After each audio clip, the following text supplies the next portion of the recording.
Adela.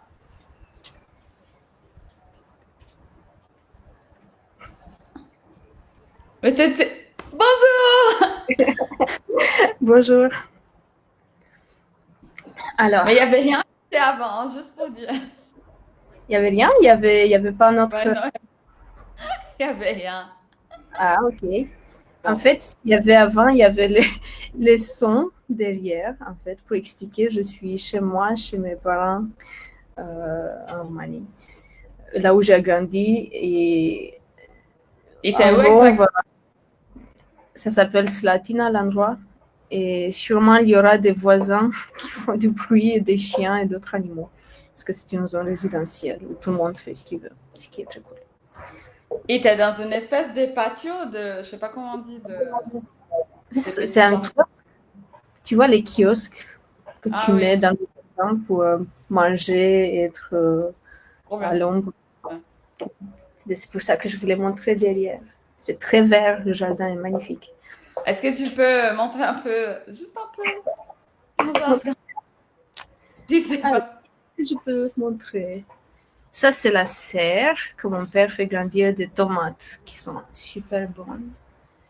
Et là, bon, c'est comme ça. Il y a beaucoup d'arbres et beaucoup de légumes. Et tout. Là, c'est un endroit ils veulent faire un studio d'art pour ma nièce Cool. aussi. La peinture là. Voilà. Et vous avez quoi planté dans les jardins? Tu sais pas. Bien, mais il y a tellement de choses. Oui. Bah, en fait, il y a, tu vois, tout ce qu'on mange maintenant, ça vient du jardin. Des grandes tomates, des concombres, euh, je sais pas, tout ça. Du basilic, tout. Et ensuite, beaucoup de. Comment, maintenant, c'est la période des noisettes. C'est la meilleure Ah, période. yes. Encore un peu verte. Très bon. Je- C'est trop bien d'être chez les parents. Et alors, Et alors, comment moi, ça? j'ai mon café aujourd'hui. C'est les dégoûts. Là, c'est les petites tasses roumaines. On boit comme ça. On boit dans des petites tasses. Et c'est très bon comme ça. Avec une petite, c'est une rose, ça. Oui, avec une rose. Mm, cool. Très bien. Et qu'est-ce qu'on... Bon, déjà, qu'est-ce qu'on a pour ces cafés Mo Face d'aujourd'hui il est quel jour là? Du 24 juillet 2020. Des vacances. Des vacances bien... je veux dire bien... Et on est bien au travail.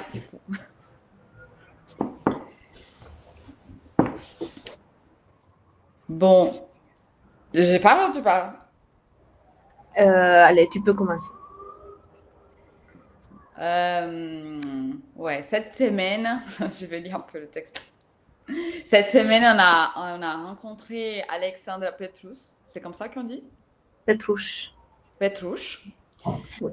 Dans les cadres du programme Start It Up de Global Women in Tech. Et du coup, Alexandra, elle est Product Management, management du produit, j'essaie de franciser, et spécialiste en innovation et dans l'intelligence artificielle. Et du coup, elle est une des personnes qui va nous suivre dans le cadre de ces programmes. Il y a Alexandra et il y a aussi Anna Maria Stancu, Oui. qui travaille également dans les domaines de l'intelligence artificielle et de la robotique, de tout ça, en Roumanie.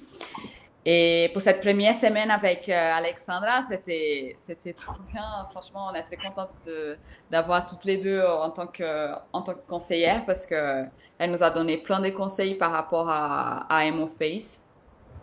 C'était très inspirant de voir une femme avec 2 enfants qui a accompli tellement de choses dans, je veux dire, dans le domaine de la technologie et aussi l'envie que toutes les deux, elles ont de mettre la Roumanie au centre aussi j'ai regardé après d'autres interviews, etc., de mettre la Roumanie au centre je veux dire, tout ce qui est technologie, et robots, etc. Euh,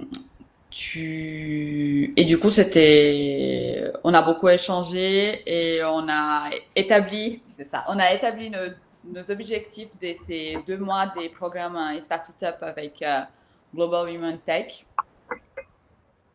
Et pour nous, c'est vraiment fini notre premier produit pour qu'à partir du mois de septembre, MoFace soit commercialisé dans les stores Google et Apple, Google, Android et Google Play et Apple.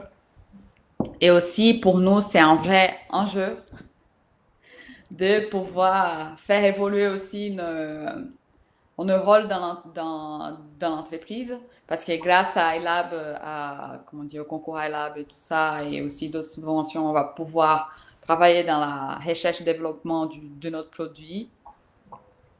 Et aussi, du coup, ça implique aussi d'avoir plus de personnes qui font partie de l'équipe. Donc, beaucoup d'évolution, mieux comprendre nos rôles, augmenter l'équipe, déléguer, trouver les bonnes personnes qui comprennent notre mission, notre vision de ce qu'on essaie de créer. Et ensuite, pouvoir travailler en équipe. C'est un grand enjeu, c'est pas du tout une tâche facile, mais on est hyper contente de pouvoir faire ça.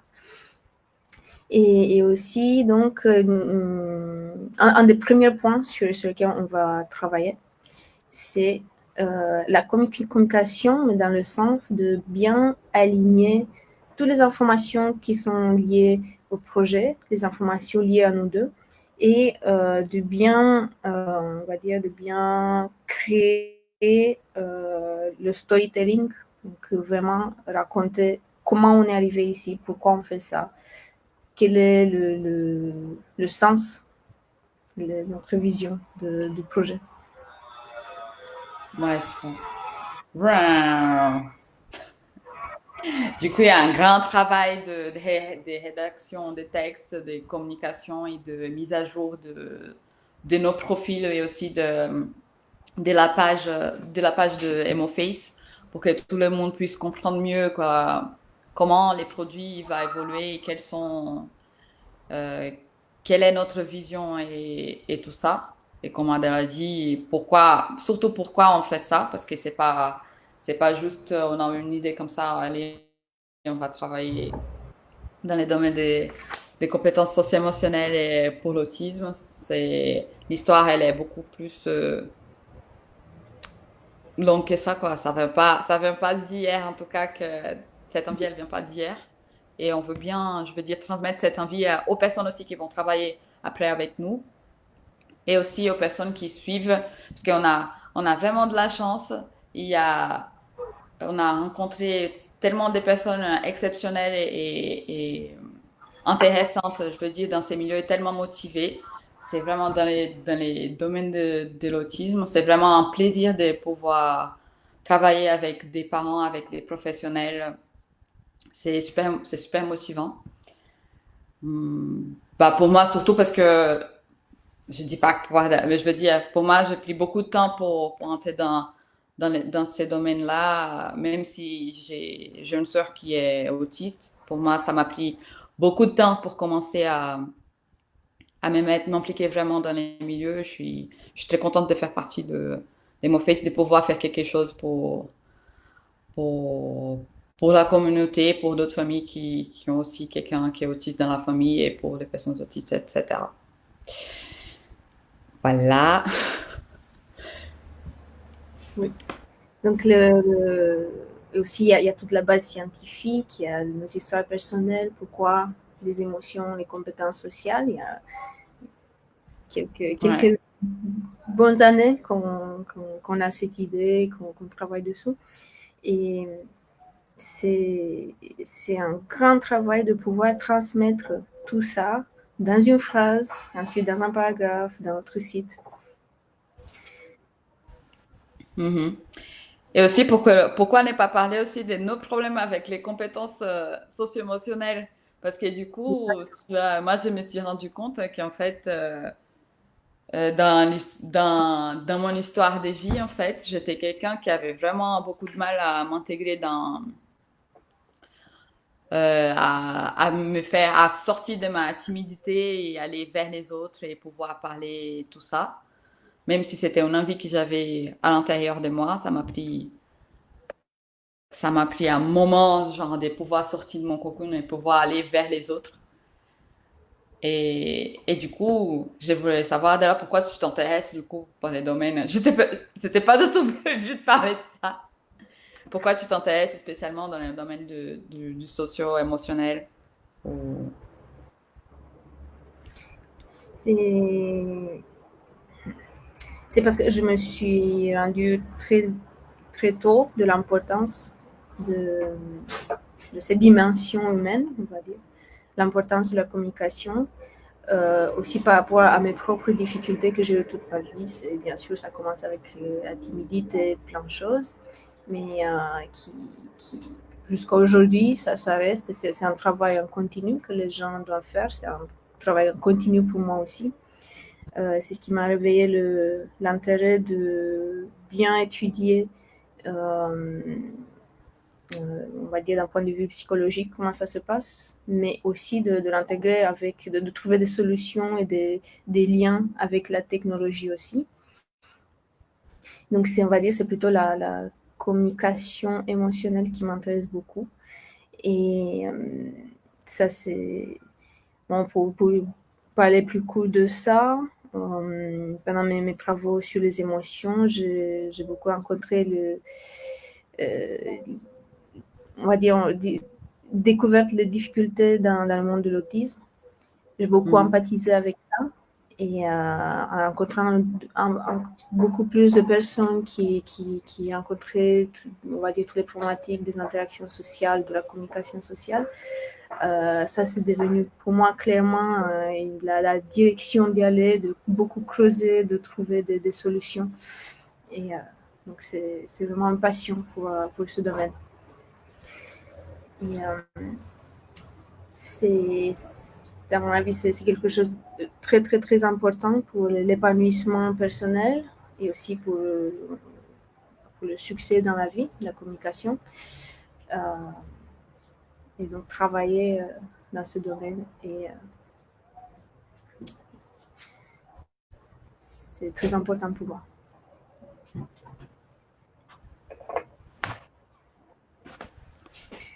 Moi, je veux dire, c'est super de savoir que ça t'a apporté personnellement, les projets t'a apporté aussi personnellement, je veux dire, tu as pu déjà les mettre en pratique dans MoFace et aussi de mettre ça aussi au cœur de ta vie. Je... Oui, oui, exactement. Ça s'est passé, finalement, ça s'est passé par deux chemins. Le projet en lui-même par sa nature, mais aussi la voie entrepreneuriale et toutes les compétences, toutes les choses qu'on a dû apprendre pour pouvoir réaliser ce projet. Il y a une grande différence entre la vie d'un chercheur qui reste un peu dans son bureau, surtout quand il est en informatique, ce type de domaine, et la vie de quelqu'un qui doit aller être là toujours, faire un peu, on va dire, surtout au début du projet, prendre tous les rôles. Donc le rôle d'un commercial, le rôle d'un marketeur, le rôle d'un créateur, CEO, CTO, tout ça. Donc je trouve ça, pour moi, ça m'aide beaucoup de me forcer d'aller dans des situations où je dois prendre tous ces rôles. Te mettre dans des situations difficiles pour que tu puisses grimper un cran dessus. Oui. Ouais, bah, ouais. Je suivi une bonne partie des pitchs et des présentations et tout ça. Moi, je suis quelqu'un qui a vraiment peur de parler en public. Et je trouve que tu as beaucoup progressé. C'était bien. Je trouvais que depuis le début, c'était bien, mais que tu as beaucoup progressé depuis. Un gain de confiance, un gain d'être sûr de ce que tu étais en train de faire. Et je suis très fière de toi, du coup, parce que et je suis très contente d'avoir suivi toute cette évolution-là. Parce que, ouais, parce que à partir du moment qu'on s'était rencontrés et parlé la première fois, je t'ai mis dans ma tête, c'est ça que je vais faire après. Il faut que je fasse tout ce qui est possible pour pouvoir être à 100% dans ces projets-là, parce que c'est ça que c'est, c'est, avec Adela, tu vois, dans le milieu de la technologie, de start-up et des femmes aussi que je veux être, et aussi dans le domaine de l'autisme.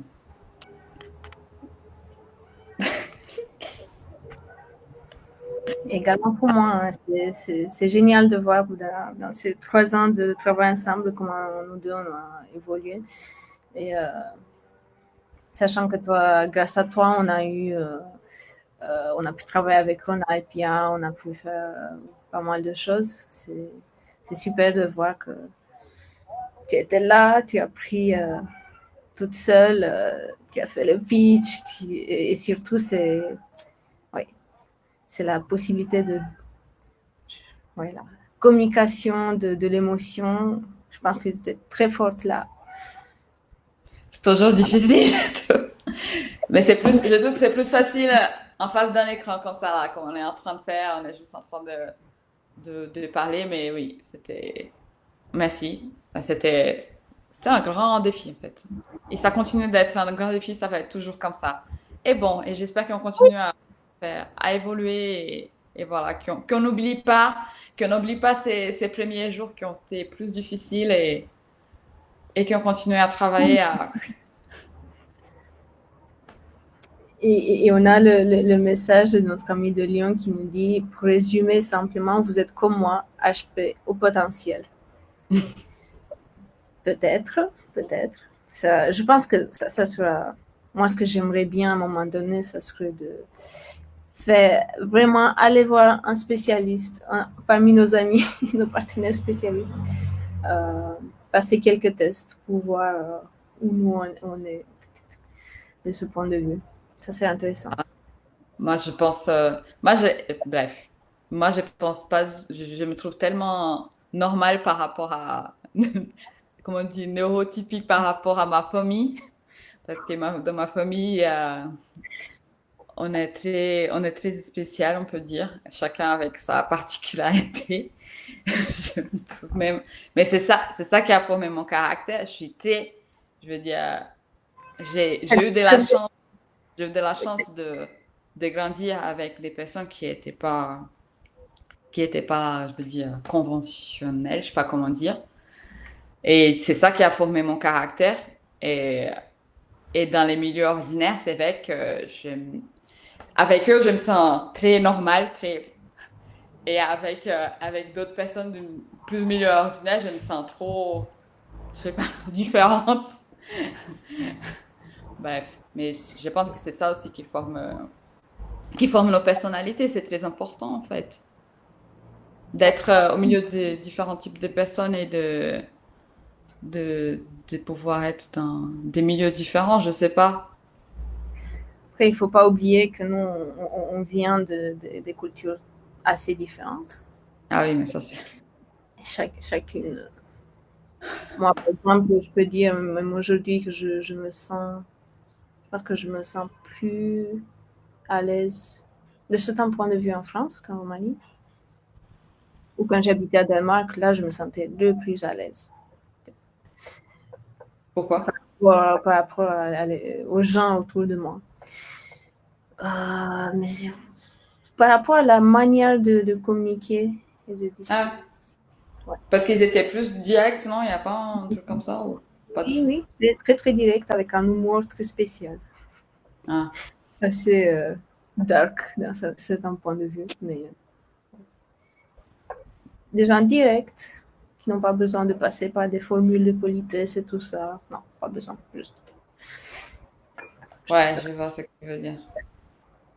Parce que, ouais, des fois, les milieux, je veux dire, on vient d'un autre pays, du coup, on doit s'adapter, en fait, aux personnes et la culture qu'on va en face, finalement. On peut pas être 100%, on peut être nous-mêmes, mais il y a quand même une partie d'adaptabilité, de s'adapter à certaines situations, à certains contextes, ce qui est tout à fait normal. Et après, Ça serait intéressant de définir, pour moi, c'est le niveau ou le degré d'importance de l'image dans ah, certains milieux. Parce que, OK, il y a le pays, mais il y a aussi les différents groupes. Et mhm, là, je veux dire, en Roumanie, il y a certains qui tiennent énormément à l'image. Il faut que ça soit très, très, très propre, que tu te présentes d'une certaine façon. Et tu as besoin de beaucoup de temps pour être toi-même, vraiment, comme tu es. mhm. Avant que les autres te jugent d'une manière plus... C'est la question de la première impression et comme tu... oui, Ouais. Ouais, beaucoup de... c'est les poids sociétals par rapport à ton image et c'est que tu dois être en fait en face des autres peut-être dans une première, je sais pas. Les gens sont plus réticents peut-être pour ce qui est Oui, différent. oui. C'est le poids de l'image dans le jugement. À Hmm. quel point est-ce que n'importe dans ta manière de te comporter, de t'habiller ou autre chose, va avoir une importance dans la manière dont l'image que les autres font de toi-même. Hmm. On a un message, c'est la Lyon. La vie, c'est une mise en scène. Nous jouons un rôle à chaque fois, mais ça, c'est sûr. Je suis tout à fait d'accord. Oh, Pour c'est tout le le petit monde. jeu. Oui. Hein? C'est le jeu. Ouais. Ça peut marrant. Il faut avoir confiance en soi. Ça, Mais il c'est faut très pas important. que les jeux, ils dépassent la personne. Je sais pas comment dire. Et c'est pour ça aussi que on se sent spécialement, comment dire, bien dans le milieu où il y a des personnes avec avec autisme parce que c'est un milieu que c'est franc, c'est plus direct, etc. On sent- Oui, exactement. Ça compte beaucoup moins. Là, le poids de l'image est des fois pas très important. Et j'adore ça. C'est Ouais, c'est une franchise qui ont perd à partir du moment qu'on joue trop les rôles d'être en société. Bon, là on rentre dans des discussions un peu. c'est très bien. C'est très bien, je pense. On peut inventer des petits sujets chaque fois. Ah ouais, ça peut Ça, être pas mal. oui. Et c'est aussi pourquoi on fait pas participer là, les CNA de... Tu veux participer avec Bah, nous de présentation? Tu me dis? On la, va la, passer du coup. prochaine, la semaine prochaine, peut-être, on va envoyer un petit message, voir s'il est d'accord. Ça serait super intéressant. Et en plus, c'est un père qui pourrait nous partager son expérience. On verra bien. Freestyle aujourd'hui. Oui, Merci beaucoup.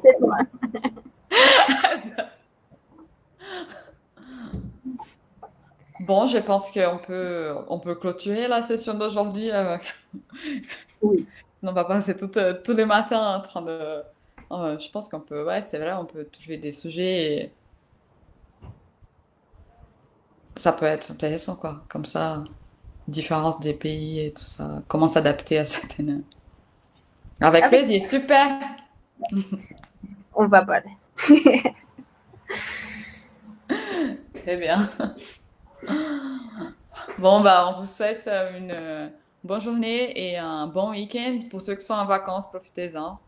C'est bientôt le mois d'août. Sortez. Il fait chaud, n'est-ce pas? Ouais, hier, il y a tombé, il y a un orage là qui est tombé d'une façon ici à la montagne. Ok. Mais vraiment super fort. On n'a pas dormi depuis 5 heures du matin. Bon, Ok. Ok. Bon, à plus. À plus. Ok. À très bientôt. À la semaine prochaine. Semaine prochaine, au revoir.